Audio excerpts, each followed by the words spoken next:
કઈક માણસો ને ઈ લોહી પાડે લોહી ખૂન પાડી પડી માણસો ને લઈ લે. એટલે આટલા માણસો વધે વિવઈ ની આવી ને બાજુવાળા ની આવી ફલાણા ની આવી, પણ પીંપળાવાળી મસાણી મેળી ચૂસી લઈ લે.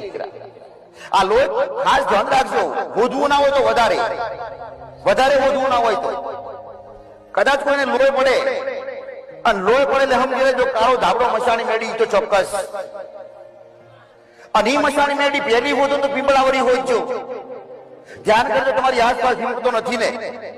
પીંપળો હશે ને તો ખબર નહીં પડે. પીંપળો હશે ને તો કોકની દિવાલમાં આટલો લટક્યો હશે, કયો ને કયો.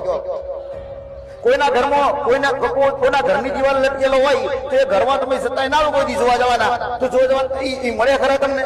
ઈ ખબર ખરી લક્ષ્મણ જયંતિ પીંપળાવાળું દેવ, પીંપળાવાળા દેવ, પીંપળાવાળી સુડેલ એકદમ ડાઈ